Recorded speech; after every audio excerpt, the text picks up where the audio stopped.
नमस्कार, बड़ी बहस छत्तीसगढ़ में आप सभी का बहुत बहुत स्वागत है। मैं हूं सौरभ त्रिपाठी। धर्मांतरण की समस्या छत्तीसगढ़ में चर्चा एक प्रमुख विषय है। छत्तीसगढ़ में एक तरफ जहां पर धर्मांतरण के खिलाफ कानून को प्राथमिकता देने की मांग उठी, वहीं धर्मों में परिवर्तन हुए लोगों की घर वापसी करवाने में जुदेव परिवार का नाम आ रहा है। धर्मांतरण के खिलाफ जुदेव परिवार की मुहिम आगे बढ़ाते हुए अखिल भारतीय घर वापसी प्रमुख प्रबल प्रताप जुदेव जल्द जसपुर से रायपुर पदयात्रा करेंगे।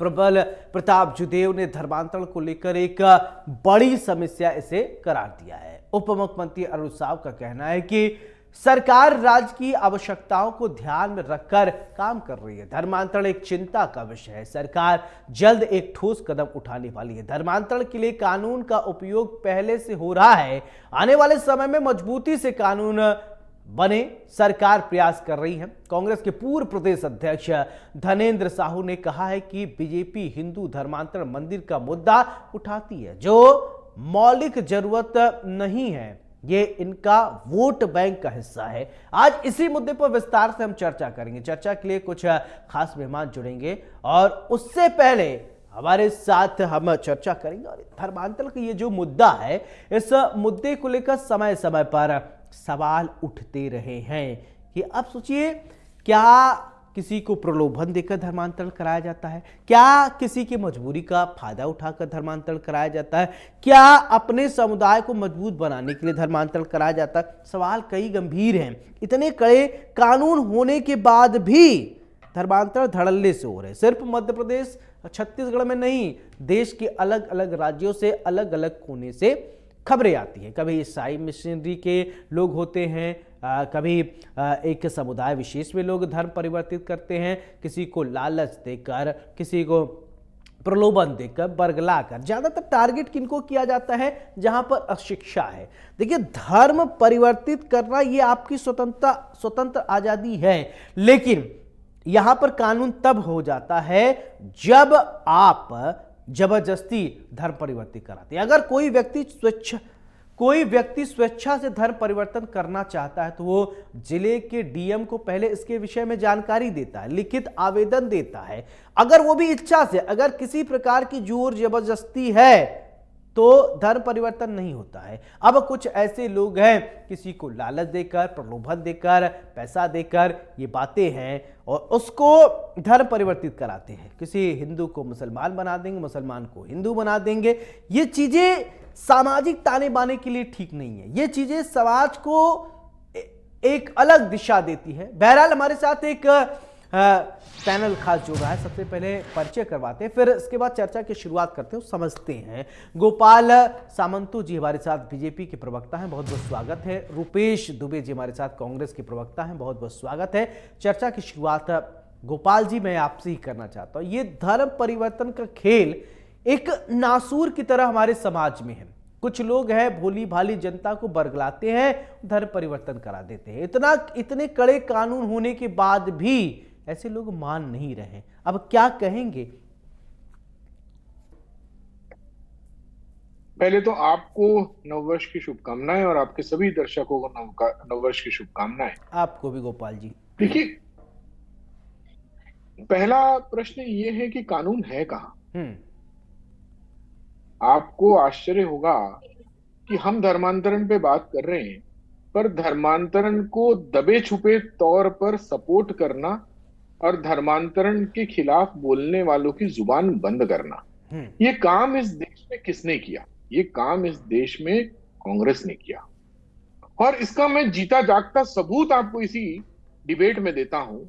2022 में कर्नाटक में 23 सितंबर 2022 में कर्नाटक में बिल पास हुआ एंटी कन्वर्शन का, धर्मांतरण के खिलाफ। कांग्रेस ने उस समय वॉकआउट किया था विधानसभा से। ये मैं ऑन द रिकॉर्ड बोल रहा हूं, आप तस्दीक करवा सकते हैं।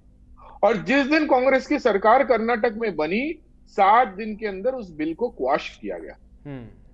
2022 में ही हिमाचल प्रदेश में धर्मांतरण के खिलाफ कानून बना, जिसको दोबारा कांग्रेस की सरकार जैसी बनती है, 16वें दिन, मैं आपको दिन के साथ बता रहा हूं, 16वें दिन उस धर्मांतरण के एक्ट को क्वाश कर दिया गया, खत्म कर दिया गया।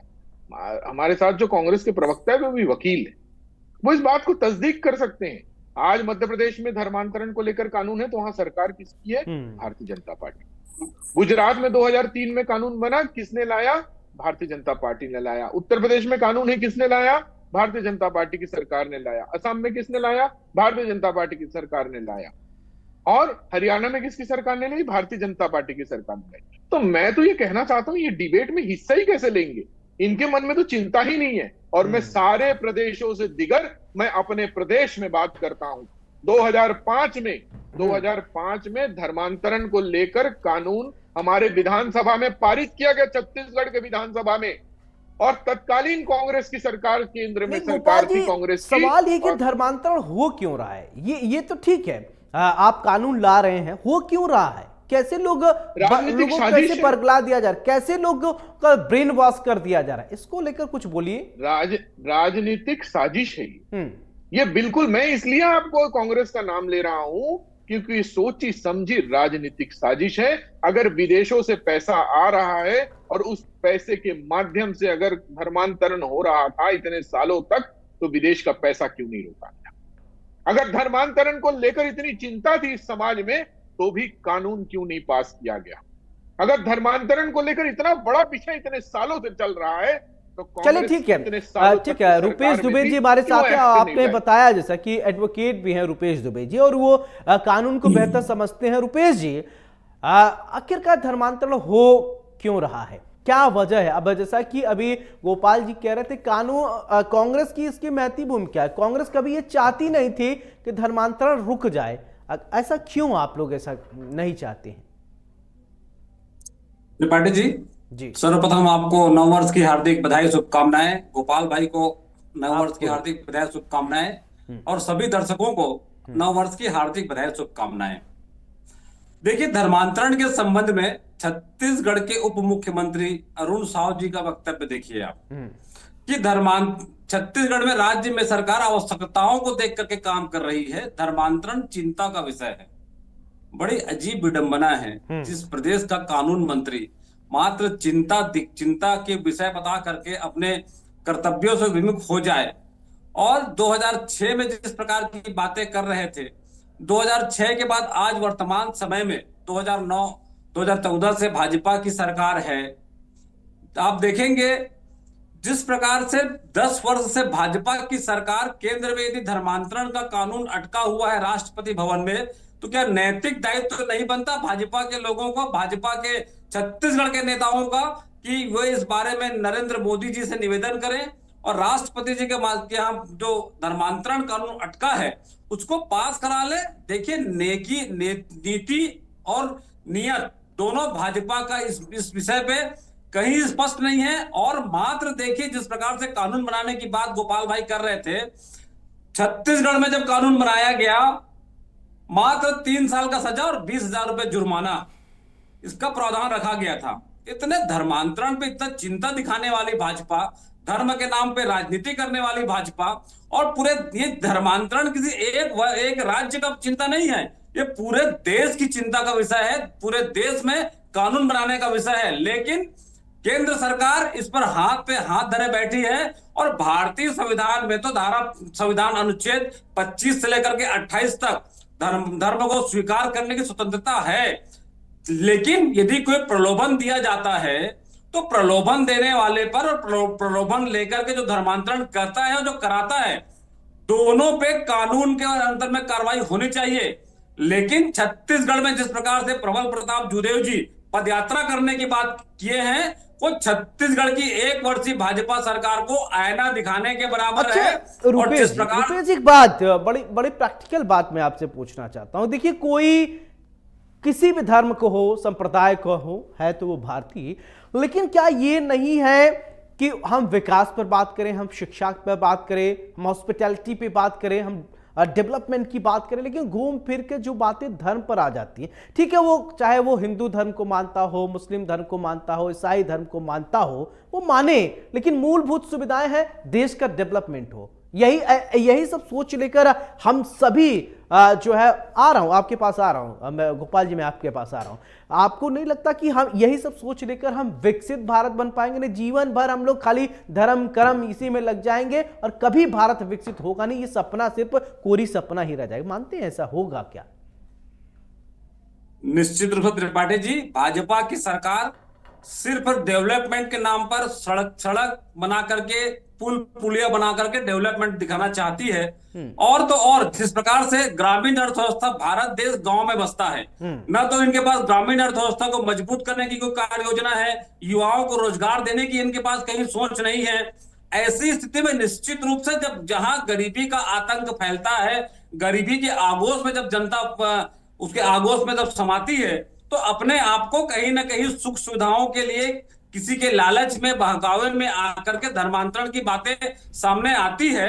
लेकिन यदि विकसित भारत की परिकल्पना को संकल्पित मन से काम करने की योजना 10 वर्ष की भाजपा केंद्र में बैठी सरकार बना लेती, छत्तीसगढ़ में 15 साल भाजपा की कुशासित नेतृत्व देखा है, फिर से 1 साल से छत्तीसगढ़ आतंक का गढ़ बन गया है, ना अपराध का गढ़ बन गया है। ऐसी स्थिति में जब धर्मांतरण की बातें आती है, तो छत्तीसगढ़ में जितने भी धर्मांतरण या धर्म से संप्रदाय के मामलों में अपराध हुए हैं, आप सत्ता में हैं और आप डबल इंजन की सरकार। ठीक है सर, आपकी बात आ गई। ये सवाल मेरा आपसे भी होना चाहिए, और आप लोग ज्यादा जिम्मेदार हैं और आप इसको चीजों को परिवर्तित कर सकते हैं। आपके पास वो पोटेंशियल है, आप प्रदेश में भी हैं, आप केंद्र में भी हैं। आपको नहीं लगता कि धर्म कर्म की तो जो राजनीति है उससे थोड़ा आगे हटके आप लोग की विजन है 2047 तक आप विकसित भारत बनाए, हम इन्हीं सब चीजों में उलझे रहेंगे तो हम और चीजों पे कैसे कब चर्चा करेंगे गोपाल जी? सौरभ जी, मैं आपको 3 बातें ना स्पष्ट रूप से बताना चाहता हूं। बंगाल, अविभाजित बंगाल में 1707 के पहले मुस्लिम नहीं हुआ करते थे। अविभाजित बंगाल में, जिसमें बांग्लादेश, पश्चिम बंगाल, बिहार, उड़ीसा, असम, ये पूरे पूरे स्टेट होते थे, इसमें मुस्लिम नहीं थे। आज अगर सिर्फ बांग्लादेश और पश्चिम बंगाल को माना, अगर आप सम्मिलित रूप से माने, मुस्लिम पॉपुलेशन 76% है, 76%।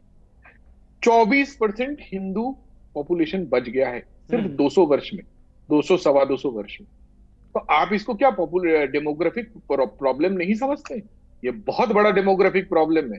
आज मुस्लिम पॉपुलेशन के बल पे बांग्लादेश बना, और आज हिंदुओं की वहां क्या परिस्थिति है वो आप बता दीजिए। अगर ये प्रॉब्लम नहीं माना जाएगा तो आप निश्चित रूप से ये मान लीजिए कि एक समय पर इंडिया में भी, भारत के अंदर भी, भारतवर्ष के अंदर भी, जिसको हम हिंदुस्तान कहते थे, हिंदुस्तान कहने वाले बचेंगे नहीं।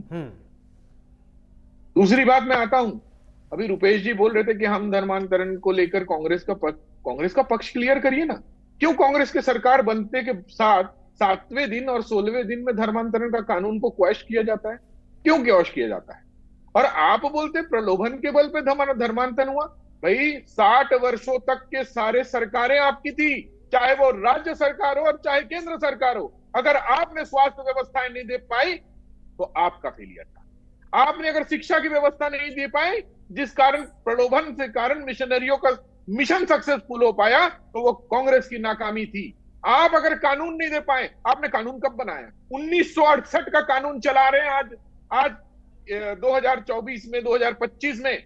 1968 के बाद आपने धर्मांतरण के तरफ मुंह करके भी नहीं देखा, एक बार चेहरा नहीं दिखाया आपने धर्मांतरण के ऊपर। और हम जब कानून बनाते हैं, आप सरकार में आते हैं, तो आप उसको क्वैश कर देते हैं।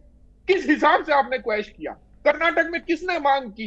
हिमाचल प्रदेश में किसने मांग की धर्मांतरण के नियम को, धर्मांतरण के एक्ट? गोपाल जी, एक बात मैं समझना चाहता हूं। ठीक है, आप बोल रहे हैं, ठीक है, ये जो धर्मांतरण होगा इससे नुकसान क्या होगा, थोड़ा समझाइए। अगर कोई हिंदू दूसरे रिलीजन में चला जाता है, वो सपोज वो ईसाई मशीनरी को मानने लगता है, वो मुस्लिम समुदाय का हो जाता है, रहेगा वो भारत में, आपको रोटी कपड़ा मकान, तो भी अगर आपकी सरकार है, वो भारतीय है, तो आपको ये सब चीजें आपको प्रोवाइड करानी पड़ेगी, आपकी सरकार केंद्र राज्य दोनों में। लेकिन दिक्कत क्या आ रही, दिक्कत कैसे होगी, उन सब चीजों को बताएंगे, दर्शक भी, ट्रांसपेरेंसी रहेगी तो हम भी समझेंगे, दर्शक भी समझेंगे।